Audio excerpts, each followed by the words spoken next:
Okay, we have Karthik, Chen, Henry, Abhinash, Arwin, Philip. Do we have Sandeep?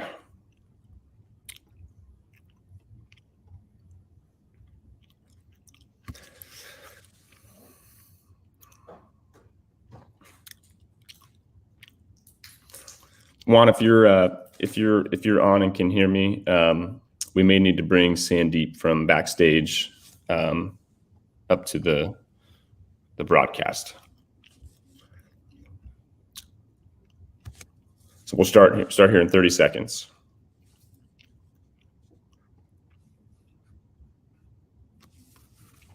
Okay, Juan, let me resend him the link real quick.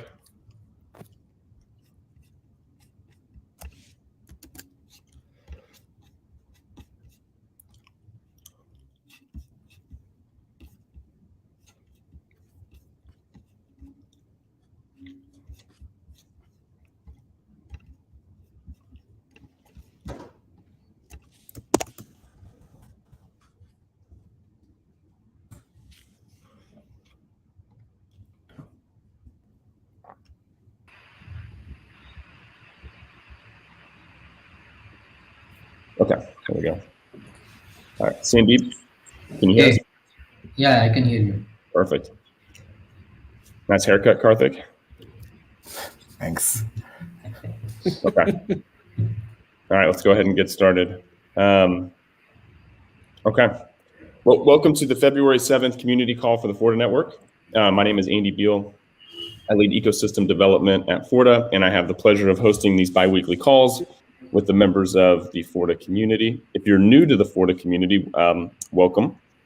Forta's mission is to make DeFi and Web3 a safe place for you and your digital assets. And we do this by enabling a global community of developers to monitor the smart contracts that power the ecosystem. The purpose of these calls is to share updates on product, major milestones and features, network statistics, current events, and highlight some of the cool things that are being built on Forta and the community members that are responsible for them. We have an exciting agenda today. As is tradition, we will start with an update on the state of the network. I'll share some high-level statistics about agents and node runners. And then we're really fortunate to have members of EY's blockchain team on the call today who will, several of them will talk about why they're excited about a platform like Forta and their experience with agent development so far. Also excited to have Sandeep from Polygon, who will share some of his perspective on Forta as well.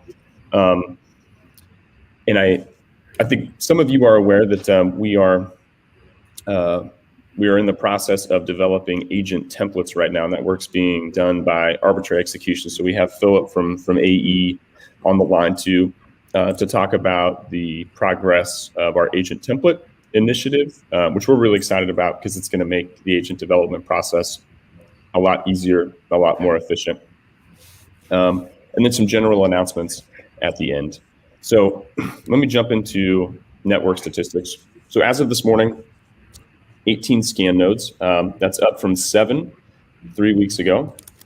The increase in scan nodes reflects new third-party node runners joining the network. So over the last 3 weeks, we've added nodes from Arbitrary Execution, DCG's Foundry, Nethermind, LimeChain, Node Capital, Figment, and Mixbytes. Really excited to have partners of this caliber participating in the network, and I want to thank all of them for supporting Forta's mission. Really excited to have them on board. We will continue to manually add additional node runners slowly until we're ready to fully sort of move to permissionless node running in March. Since permissionless node running will require staking and slashing between now and then, we do plan to test staking and slashing with our current node runners. It could begin as early as next week, certainly the week after that, assuming the audits of the contracts are complete. We plan on doing a couple weeks of testing, and then again at some point in March, we're excited to roll out truly permissionless node running. Shifting gears to agents, as of this morning, there were 310 agents. It changes every minute. 310 agents running the network. That's up from roughly 270 3 weeks ago on our last community call. We continue to onboard DeFi projects and other teams to Forta. And we are also continuing to periodically prune example and spam agents. I know that's been a big focus of ours in the past. We want to make sure that every agent that's running on the network is a useful agent, a high value agent, a legitimate agent. And so members of the team are continuing to prune example and spam agents as we go. So if you are interested in real-time Forta network stats, you can always visit the Explorer at explorer.forta.network. That's where I'm getting a lot of my data, and I'm giving you a little bit of background on what you see there on the screen. But that's a public app, and that information is always available to you. Okay, so we're going to dive into the next section too. This is our developer spotlight. So as I mentioned in the intro, really excited to welcome several members of EY's blockchain team to talk about why they're excited about a decentralized smart contract security network, and some of the work that they have been doing developing agents. So I am going to give them the floor right now. And guys, just a reminder, since this is your first community call, when you are up to speak, just please introduce yourself to the community. So I'll pass it off to the EY team to talk for a few minutes. So I assume I'm starting. So hi, everybody. My name is Chen. I'm a partner at EY, and I lead EY's technology consulting blockchain practice. As a practice, we work with mostly institutions, both crypto native and traditional developing and evolving blockchain technology and its support. We've been at it, as I'm sure at least some of you know, for a few years now. We truly believe in this technology's ability to build a better world and more fair world, and do that through decentralization. And we believe that exchange of value generally is going to fundamentally change in the next few years because of this technology, and this, of course, much larger than just crypto. As such, one of the things that we are doing as we are implementing these technologies, we are seeing the need to monitor blockchain network activity. That is true for monitoring each network by itself, and definitely the activity between networks, as we're seeing more and more interoperability between networks. And we'll talk, the specific example we will have is, of course, the Ethereum Polygon relationship, which we will dive into in more details. This ability to monitor networks can be done by each organization, definitely an organization like EY, developing monitoring agents and selling it to our clients the traditional way. And we are sure that we will have a market for that. But when we think about the fundamentals of this technology and its concepts, anything that can be decentralized should be decentralized. And in that, because it will make it more transparent, more efficient, and as such, this is the reason we are excited to work with solutions such as Forta, because if this technology works and if we are able to decentralize agents in a way that they are written once, they exist in the open domain and can be used multiple times by the ecosystem, no doubt this is more efficient, more correct, more just than each organization developing their own agents. And I guess, at least as an intro, that's why we are doing what we're doing with Forta. And Arwin, I'll pass it to you. Thank you, Chen. Hey, everybody. Arwin Holmes. I'm EY's Global Blockchain CTO. So for me, from a technology perspective, I think that our mission here has been, as EY, to focus on private, secure transactions on public blockchains. Also, ideally in a way that's regulatory compliant. But I think that for me, the importance of what Forta's mission here is it's providing this critical infrastructure to allow for more mainstream adoption for our clients. As Chen said, if it's best served to be decentralized, then it should be. I think that this particular solution allows an incentive mechanism to secure these networks in a way that is served through a special purpose blockchain, right? Whereas many of the other blockchains and protocols that we have are more general purpose, like Ethereum and Polygon. And just as we've invested in building privacy and working through collaboration with Polygon and Polygon Nightfall for privacy, I'm really excited on this journey that we're taking with Forta now to look at also adding security. So with that, I'm also excited to bring our team with us, Karthik and Yaniv, on here to also explore and share some of the experiences we've had and the number of agents that we've developed. And again, this is exploratory for us. We're just starting.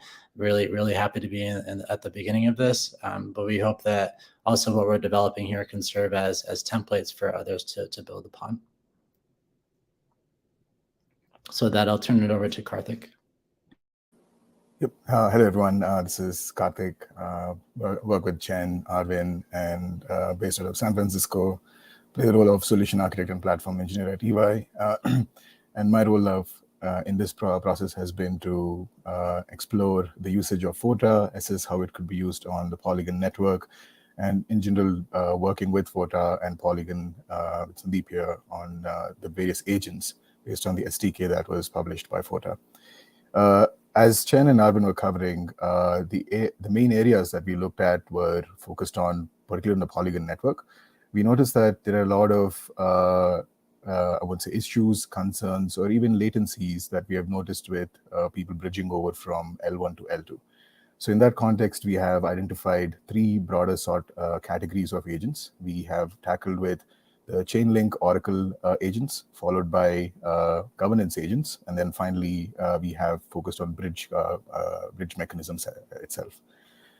With that, I'll briefly pause, let Yaniv give his introduction, and then I'll start sharing my screen to go over the agents itself that we have developed. Thanks, Karthik. So I'm Yaniv. Thanks for that warm introduction. I'm a manager and tech lead here at EY. I've been supporting the Karthik and team in developing agents. As he discussed, we'll going more in depth into the specifics of the agent, but it's been a real exciting opportunity for us to get our hands on some of these needed tools in the community and see some of the open source developments and filling this gap in the ecosystem around monitoring. So with that, Karthik, I think we could get deep into what we've done and start sharing some of our experiences. Absolutely. Let me just share my screen.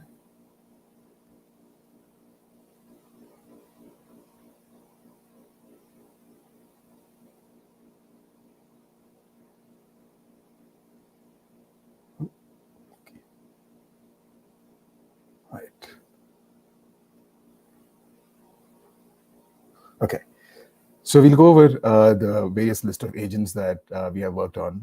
We'll start with somewhat more of a concept where we tackle oracles. So going back to that point, what we specifically tackle is how can we identify if there are significant price changes that are occurring on Chainlink contracts or Oracle contracts that are deployed on Polygon network. So most of us know Chainlink uses a data feeder or a data feeder contract mechanism where decentralized oracles or decentralized transmitters or aggregators can provide updated rounds or answers for each price index or price conversion index that they identify. So each of these Chainlink Oracle contracts, as we discovered while we were gleaning through many of the Polygon scan contracts, is that most of these Oracle contracts are essentially proxy contracts, and the proxy contract itself has various implementations for latest answer, latest round data, etc. But the idea is that the agent itself would detect whenever there are changes in the price between successive rounds. The rounds are very similar to traditional consensus mechanisms, where each round corresponds to a vote, so to speak, from a validator.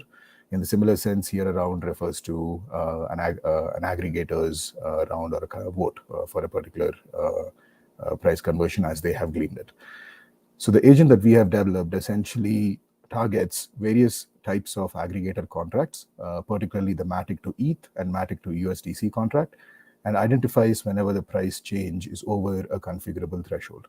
The idea is that whenever the price changes by, say, X%, like could be 0.1% or 1% or whatever it is, the agent would output an alert whenever that threshold is reached.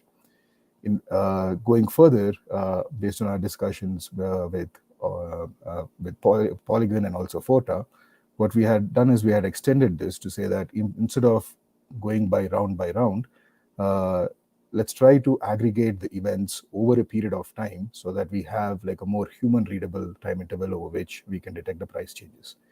So the effort in general over here on Oracle prices we have done is to essentially detect price changes for significant price conversion or aggregators like Matic ETH or Matic USDC over a period of a few days or minutes or seconds, etc.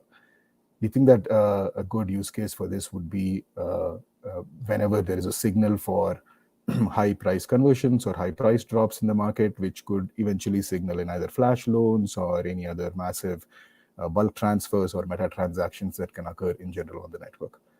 I'll just pause, give time for Yaniv to speak a little more as we have developed more ideas around this as well.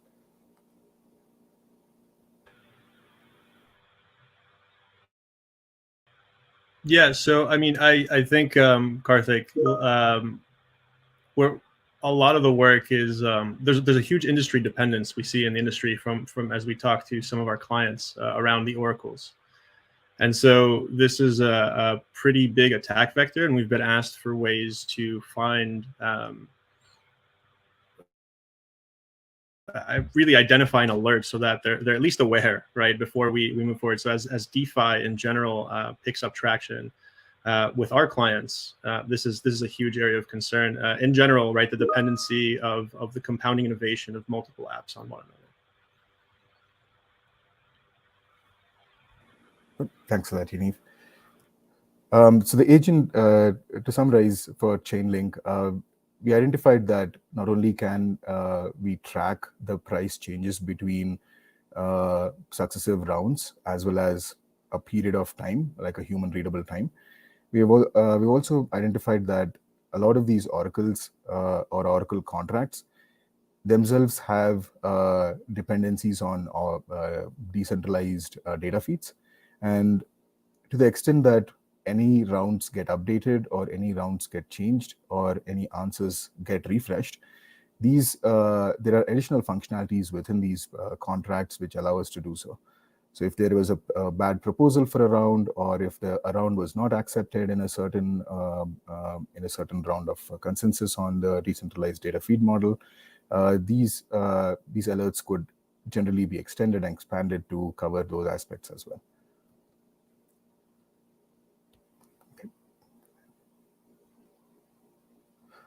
With that, we'll go into the next piece or the next set of agents that we have worked on. This part is more focused on governance. While we were working on Oracle price and Chainlink contracts, one of the common things that we've noticed, as everyone must suppose, is that there are a lot of proxy contracts out there, and each proxy contract that is used can follow a different standard. For example, the ones in Polygon, most of them follow 1912 delegate proxy standard, whereas many other ones in Gnosis and Aave and other protocols, they use somewhat older form of proxy standards that were published. But that being said, each of these proxy contracts are continuously being updated, their standards are being upgraded, and any form of implementations also of them are continuously evolved over a period of time. So what we identified is that in general, identifying the right implementation contract, while it is possible to do it on Polygon Scan or Etherscan, it is still indeterminable when there are contracts like Aave's lending pool contracts or Polygon's root chain manager proxy contracts, where you have to track for specific events or specific function calls, and it's not always the standard event which signifies whether a proxy was updated or not. So in this effort, what we have done is we have looked at 3 protocols. We have looked at Aave Lending Pool, we have looked at Polygon POS Bridge, and we've looked at Chainlink proxy management schemes. As we identified these various sets of contracts or DeFi protocols, the idea is that each of these proxy contracts have their own mechanisms for updating their implementations. And the alert itself will trigger whenever these key functions or key upgrades have happened on any of these DeFi protocol contracts. In some cases, it is straightforward in the sense that you can identify a certain event signature like proxy updated or proxy created or implementation upgraded. But in some cases, we would have to actually track if there was a update to the implementation or the originator who updates the implementation itself. An example of this we noticed is in Lending Pool, where we would have to call something called confirm aggregator. Sorry, my bad. In Chainlink, where we have to call something called confirm aggregator to ensure that the proxy was updated itself. In doing so, what we have developed is, while we were looking at 3 different types of protocols and 3 different types of agents, while discussing with Forta team, we came to the conclusion that it's probably best to look at it as a library of proxy agents. So we started off with adding these 3 protocols, Aave, Chainlink, and Polygon POS Bridge, to detect if any proxy changes or updates of implementations have happened in either the lending pool contract or the root chain contract or the aggregator contract itself. The idea is that as this can be expanded, we can add more and more types of proxy contracts to it, given the benefits of using the agent SDK on Forta itself. This is one of the main areas of concern that we have noticed in proxies as things keep changing in terms of implementations or EIP standards in the background. And it is key for developers or users to identify when such events have happened or when such upgrades have happened. Yeah, just to add to some of what Karthik was saying, we found that at least in these 3, detecting an upgrade was non-standard and non-trivial, right? So for the 3 different applications, Chainlink, Aave, and Polygon, we've had to look for different events, or even at worst case scenario, when no event was emitted, we actually had to go and find the specific function call that was being made. And so we had to look a little bit earlier, and that proved a little bit challenging. I'll say also, as we dug a little bit deeper,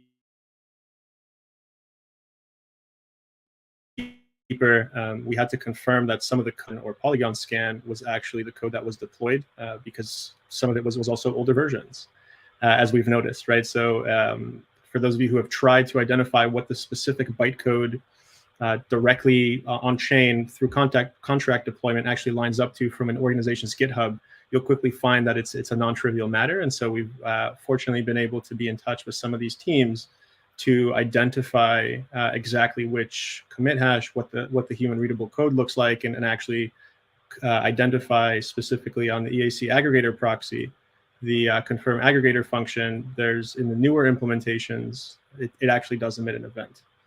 And so also identifying that between chains, between implementations, you can get some weird deployments that don't necessarily line up with what you expect from the GitHub, or even what's on the Polygon scan or Ether scan documentation uploaded by the protocol team. Yep, thanks for that, Yaniv. I think that's a great point you brought up.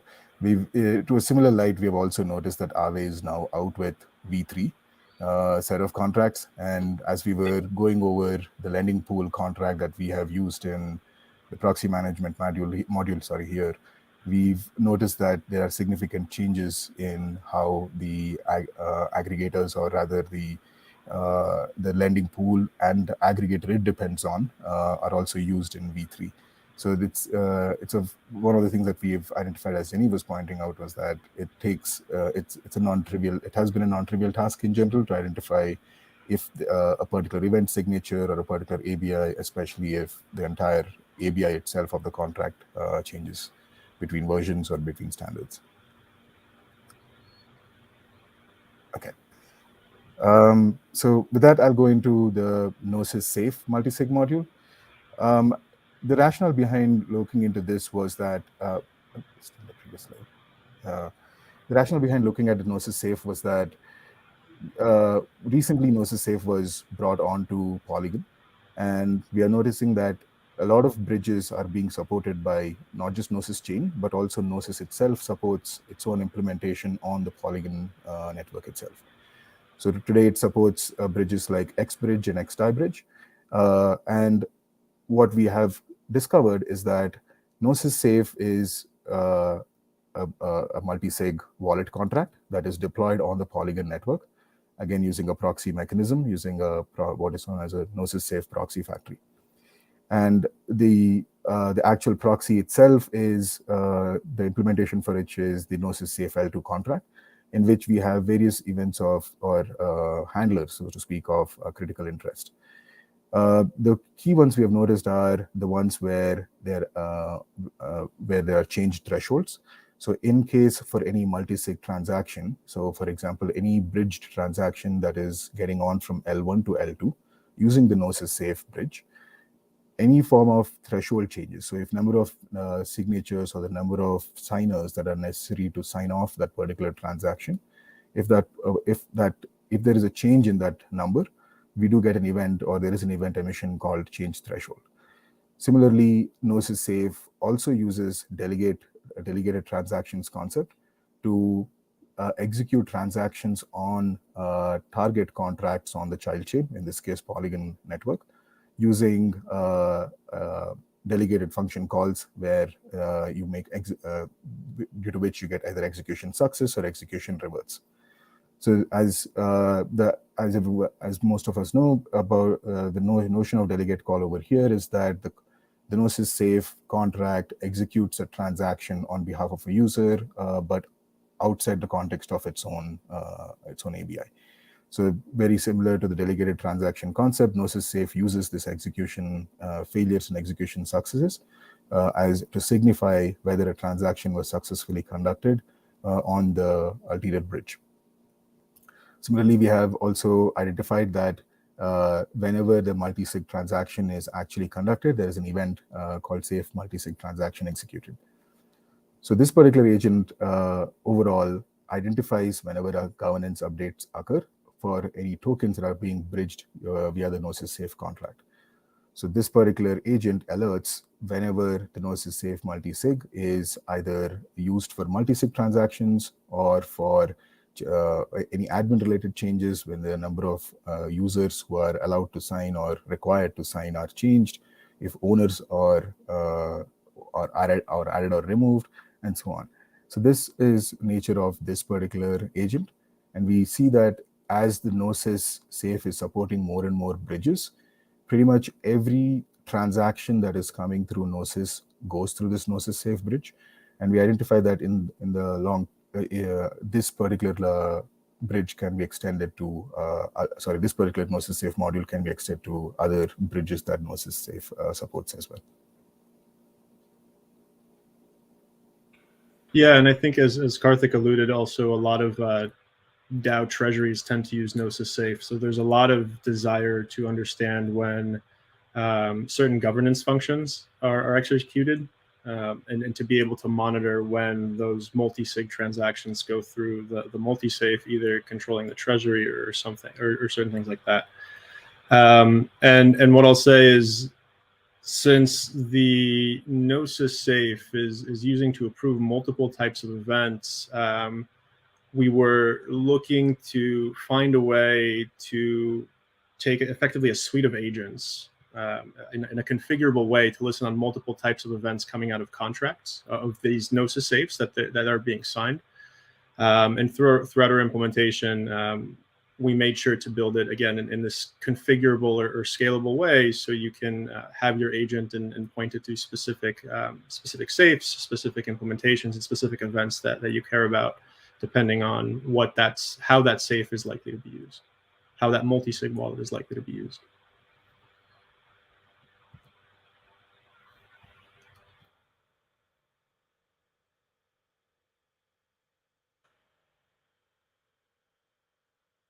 The last set of agents that we're going to go over is the bridge agents, the bridge-focused agents. Here we are specifically focusing on fund transfers that happen between L1 and L2, where L1 is notionally Ethereum mainnet and L2 is Polygon network. The idea here is that we were looking at various forums and blogs, and just generally in our usage of Polygon network, one of the things that we have come across is there are the bridge transfer itself that happens across the Polygon POS bridge can have latency issues or can have potential issues with respect to the bridge deposit completion or withdrawal completion when funds are transferred either from L1 to L2 or L2 to L1. So in this section, what we have covered is the kind of broken down into deposit module and withdrawal module. In deposit module, what we are tracking is using the root chain manager and token predicate proxy, token predicate and state sender contracts, which are deployed on Polygon network to identify, which are deployed on L1 network to identify whenever a deposit is being made and then sync that particular state with the L2.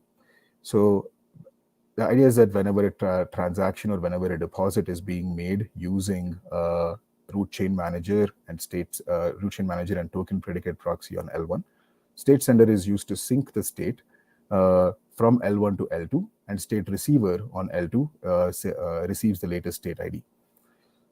This particular agent tracks whenever the state sync does not occur for more than 90 minutes. We identify that this could be useful for in cases where when deposits are made but they're not completed within a certain time interval. This in a similar notion, we expanded the same deposit module to withdrawal module as well, where in this case it's the vice versa, where burns of transactions or assets need to happen from L2, that is Polygon network, to L1. Here, based on our interactions and guidance from Sandeep and team from Polygon, we have identified that withdrawals can happen from any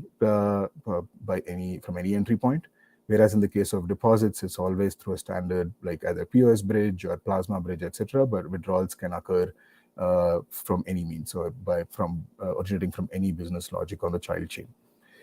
So the idea here is that when we want to track for a withdrawal to be complete, we want to ensure that for a given period of time or for a given block range, the withdrawals were successfully checkpointed onto what is known as a checkpoint manager on L1. So this agent focuses on alerting when withdrawals are not completed within a specified range of blocks using the checkpoint manager on L1 and the token predicate, which is used for representing the token that is transferred itself.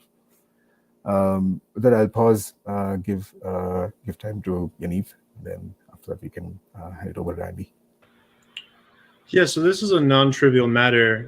I want to highlight the core technical consideration here was how do we listen on two chains at once, right? A deposit event happens on the L1 ETH, the receiver event or the sender event happens on L1 in deposit, the receiver event happens on L2. Vice versa, in the withdrawal, it's triggered from L2, and then you need to ensure that the withdrawal was completed on the layer one.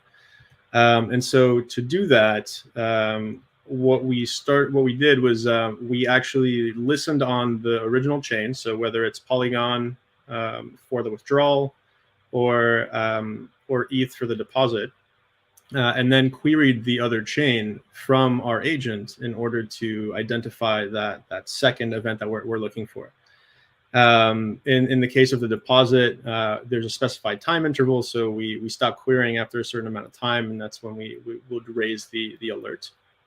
And so as you start to think of how you structure agents for multiple chains, really especially when you're starting with bridges, it is crucial that you have the ability to get data from both, but there's a design choice involved in how you implement your agents on what triggers what.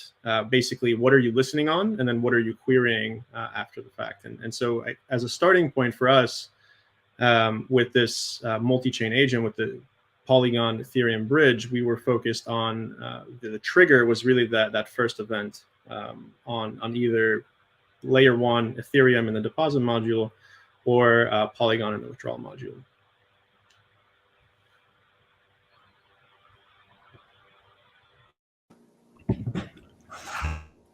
Thanks, Yaniv. We conclude the list of our agents that we've developed or we've been developing over the past few weeks. Andy, I'll hand over to you to see for other parts of this discussion. Okay. Thanks, guys. Chen, Arwen, Karthik, Yaniv, appreciate it. Next up, honored to have Sandeep Srinath from Polygon here to share his perspective on Forta as well. Sandeep, want to give you the floor for a few minutes. Just like EY, please start by introducing yourself. Sure. Thanks, Andy. So yeah, I'm Sandeep. I'm working as an engineering manager at Polygon. From the team which actually works on the core protocol layer, and I think it has been a pleasure working with the Forta and EY team. I mean, I would like to begin by saying that the blockchain space itself has been decentralized, but actually the maintenance and the monitoring has been a more centralized approach. What I see with Forta is that this can also be completely decentralized. That's one of the key highlights which I would like to share. And the kind of agents that are being developed, it can be used across the board, not just by the dApps, the users, even probably the infra providers and monitoring tools which can be built around with Forta platform. A lot of these things were in-house and kind of custom built for our use cases, and it was really exciting to see the kind of agents that are being developed by the EY team using the Forta platform. And I think this is probably the way forward. Like Andy was mentioning earlier, probably that there's a lot of I mean, it opens up new arenas, and I'm really excited to be part of this project and to be supporting it. Thanks, Sandeep. And hope to have you back on a future community call once you and the team have had an opportunity to really use Forta. All right. Well, I want to thank EY and Polygon for joining, and really excited to have both of you back on future calls. I want to move to the next item on the agenda, agent templates. So I did post about this on the forum a few weeks ago, but before I pass it off to Philip from AE to talk more about this initiative, I want to just really quickly revisit the background behind this project, why we are funding it, and why AE is working on it. So first, we really want the agent development experience to be as easy as possible, and a great development experience, should yield more agents, and that's the goal, right? The goal is to have more useful, high quality agents on the network that people and teams are subscribing to. Second, after discussing Forta and use cases with probably close to 100 teams at this point, we've learned that most teams have some similar needs. There's overlap across protocols. Many protocols have the same components. A lot of them are forks of other projects. So there are a lot of similarities, both as sort of like the component layer, but also just as sort of the operational layer. And so naturally they share a lot of the same risks. And so having template agents that cover the most common use cases, the most common risks, the most common sort of operational areas and modules of these protocols is going to be really helpful.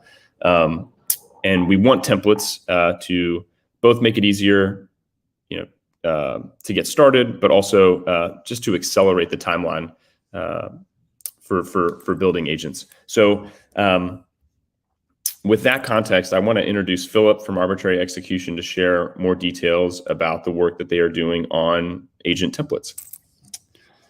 Thank you, Andy. Yeah, so as Andy said, my name is Philip. I am a security researcher with Arbitrary Execution, and we've been a part of working with Forta since, goodness gracious, back in August of last year. It's been a while. It's been good to grow alongside them and to help them kind of suss out the SDK and to learn both ways on what protocols demand, what the users demand, and then figuring out how to monitor those things.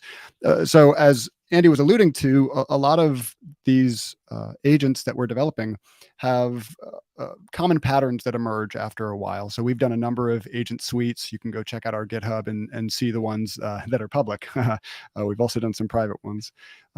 And what we've noticed is that these patterns continually recur. They occur with each protocol, whether it's, hey, there are some specific events that we really think are important and we want to filter for those. We want to filter on functions that get called, especially functions that are kind of critical to the operation of that protocol.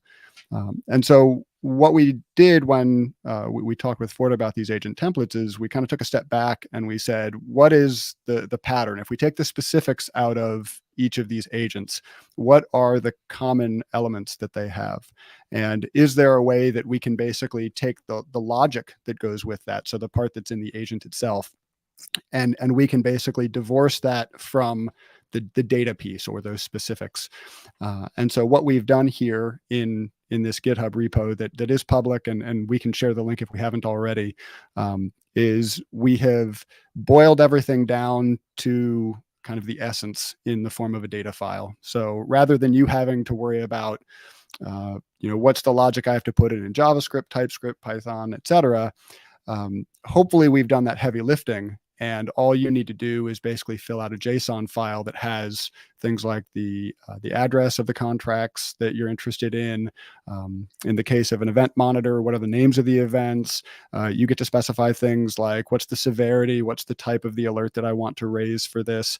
And then one of the things that we put in after talking with Forta about this was an expression evaluation.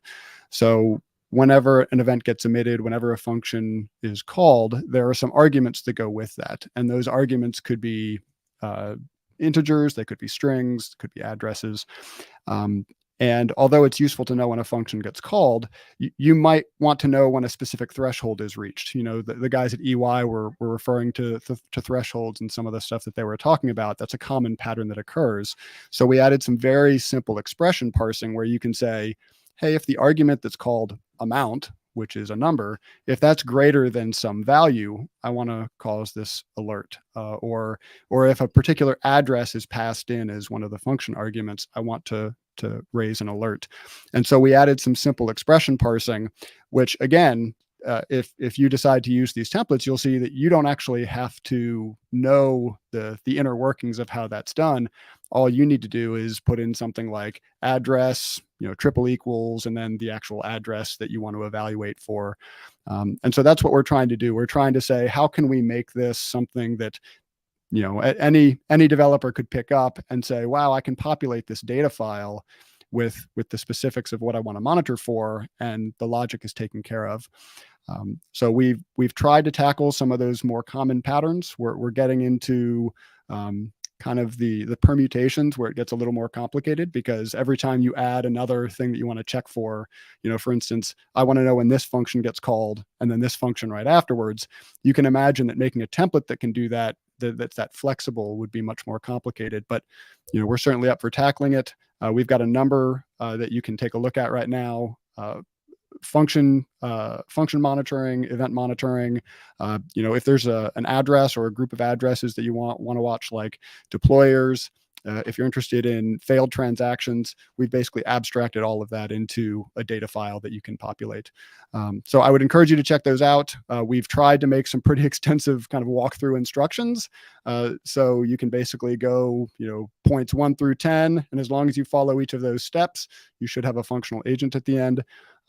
For a number of them, we've tried to really support them with some what we hope is fairly robust testing. So even though we don't know the specifics of what you're monitoring, these tests can basically say, did you populate the configuration file correctly? Does the ABI actually contain the event or the function that you're interested in? So what we're looking for right now, if it's okay if I can plug this, is we want people to pick this up, and we want people to play with it, to break it, to come back with suggestions and say, yeah, the expressions that you're parsing are great, but it would be even better if, and then, fill in the blank with what your new kind of feature request is. We want these to be as flexible as possible, but we also want to maintain that focus on simplicity. To quote Einstein, we want things to be as simple as possible and no simpler. So we want you all to be a part of it, the community, other developers, and we're certainly up for fielding those requests and trying to fill out these templates in a way that that keeps them flexible, keeps them applicable to as broad a range as possible, and still make them as useful as possible. So I think that's where we're going with that. We've got a few more in the hopper for this week, so hopefully we can come through with those. But if you can check out our GitHub page, we value your feedback, and we value what your thoughts are on where this could go. So that's what I've got. Thanks, Andy. Thanks, Philip. I think that's something that we're going to share more broadly on the Discord. And Philip, now that we're talking about soliciting community feedback on these, I think maybe creating a thread on the forum and sort of keeping all the comments there organized is probably a good approach too. So we will do both of those things over the next day or so. So keep an eye out for that. Really looking forward to getting comments from the community on it. I want to move to the last agenda item on this call is just I want to revisit an announcement from the last call and something I just mentioned. So we do have a community forum now that's live, and it's live at gov.forta.network. If you're a part of other blockchain communities, very similar to what you've seen on those forums.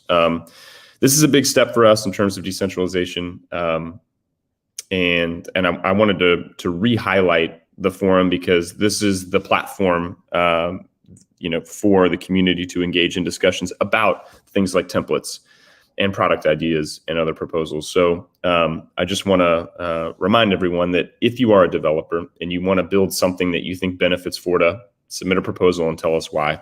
If you're a marketing person and you have ideas about marketing initiatives or community building or other things that we should be doing, please let us know through the forum. It's intended to be a home for these discussions. We want to engage with you there.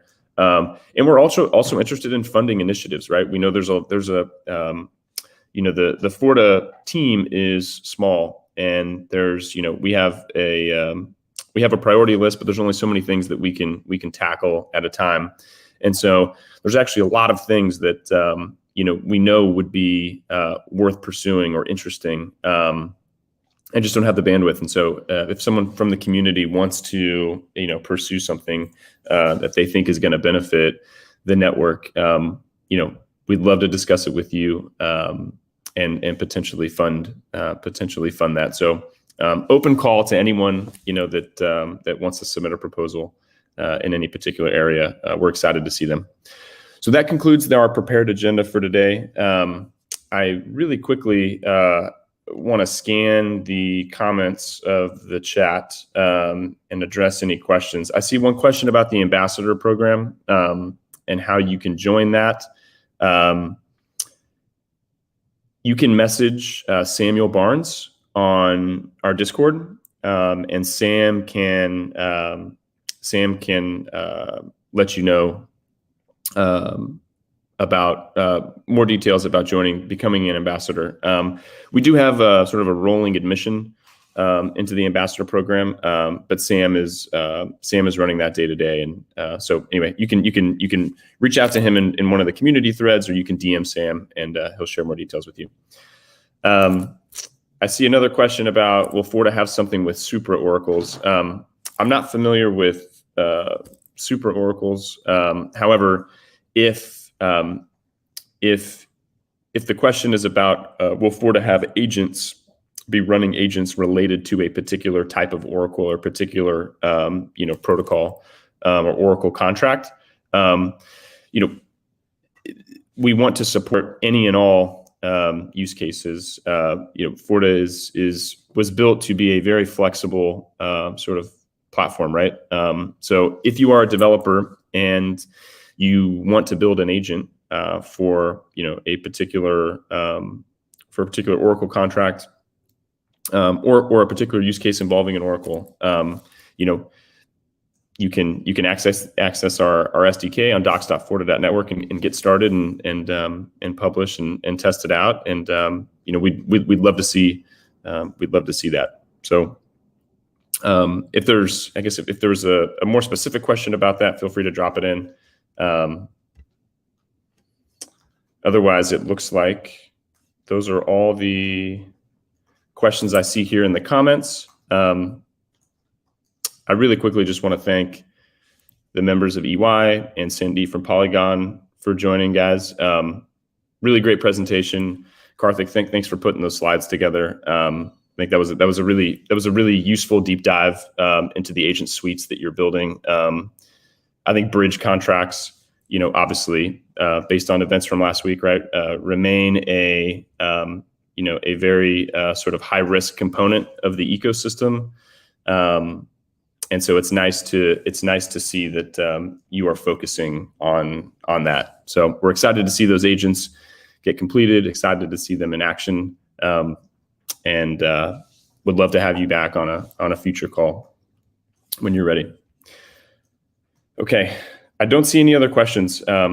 So I think we can call it here. Thank you all for joining. I hope the new format on broadcasting on YouTube was a good transition. It's nice to have video capabilities and put faces with names. So I think we'll continue to use these tools going forward, and we'll see you all in a couple weeks. Thank you very much.